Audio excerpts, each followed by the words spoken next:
Guillermo Lasso se opone tenazmente a las reformas a la Ley Orgánica de Educación Intercultural. Sus abogados, en la audiencia ante la Corte Constitucional, nos dicen, entre otras cosas, lo siguiente: si esto se aprueba, señores jueces, pasará a la larga lista de promesas sin cumplir. Parecería una burla, una copia, una canción de Héroes del Silencio, pero no, es un argumento de la Presidencia de la República en una audiencia constitucional.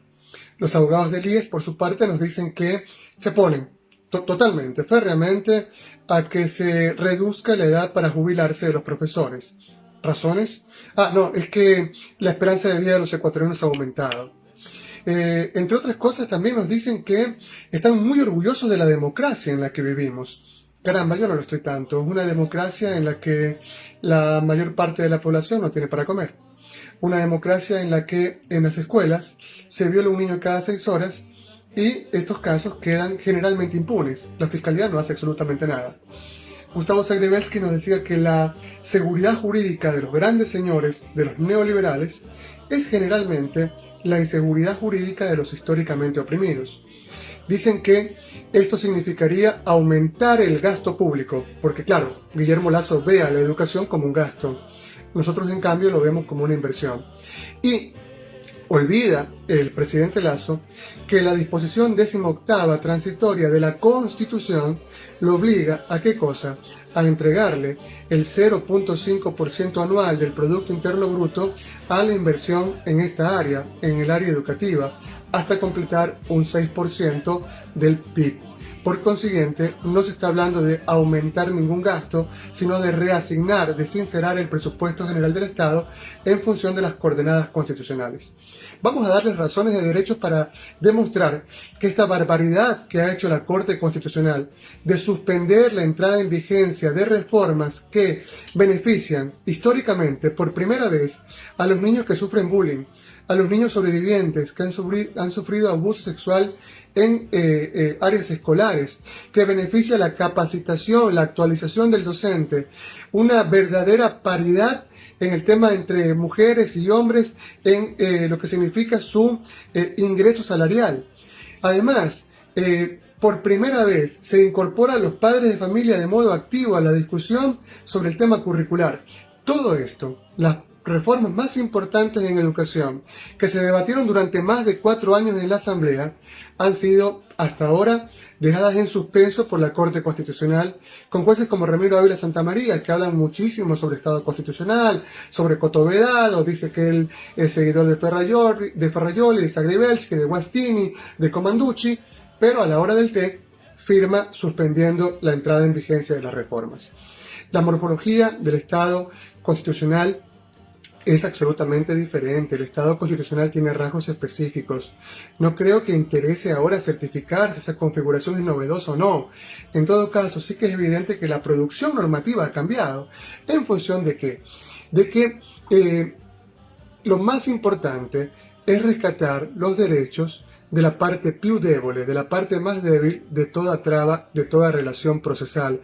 En este caso, hay que fallar a favor de los niños que son víctimas de un sistema escolar que vive anclado en 1800, de los profesores que ganan verdaderamente sueldos de hambre. Todos hablan, ay, los profesores los amamos, cómo dan su vida por nosotros, nos enseñan a leer y escribir, pero al final queremos que sigan ganando 10, 15 veces menos que un abogado de la Presidencia de la República, que un ministro o que un asambleísta que no sirve para nada.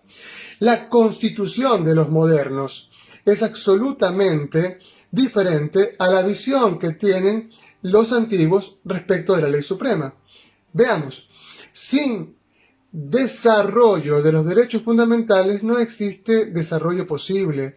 Eso tienen que metérselo en la cabeza, pero además deben entender quienes están pidiendo que se declaren constitucionales las reformas, que el artículo 348 de la Constitución dice: la educación pública será gratuita y el Estado la financiará. El artículo 286 de la misma Ley Suprema dice: los egresos para la educación serán prioritarios. Por otro lado, el artículo 349 de la Ley Suprema: el Estado garantizará Sueldos justos ¿para quién? Para los docentes. La ley regulará el escalafón y la carrera docente. Se oponen tenazmente los del gobierno de Guillermo Lasso a la recategorización docente. Esto se da una sola vez en la vida de un profesor. No va a ser que el Estado crole. No se trata de los gastos reservados ni del fraude bancario, ni de la plata que se roban generalmente los que están involucrados en INA Papers, en el reparto de los hospitales o en el pateo de los fondos del ISPOL. ¿Ok? Los profesores no han hecho quebrar el IES, sino un montón de rateros que han pasado por allí y que realmente andan por allí tranquilamente impunes. Esta es una muestra de la democracia en la que vivimos, decían los abogados de Guillermo Lasso en la audiencia. Yo no creo que esto no tenga nada de democrático. Lo democrático será entender que cuando se pide que una ley, que un paquete de reformas a una ley sean declaradas inconstitucionales, hay que demostrarlo al menos en dos sedes. En la sede autoritativa, que es lo único que ve el paleopositivismo de Hart, de Kelsen, y en sede justificativa. En sede autoritativa habría que preguntar quién hizo las reformas, la Asamblea. ¿Es el órgano competente? Cierto que lo es. ¿Discutió el tiempo suficiente? Discutieron 4 años. Los abogados de Lasso nos dicen que Lenín Moreno aprobó la ley, pero porque el informe le llegó un día después. Mamarrachadas, una burla al país. Permanentemente se burlan de la gente más débil. Antes de la segunda vuelta electoral eran buenos, estaban a favor de las reformas, llegan al poder y se oponen a las mismas. Dejen de tomarle el pelo a la gente más débil. Tienen que cumplir con la disposición octava transitoria de la Constitución y asignarle a la inversión en educación el 6% que dice la Ley Suprema.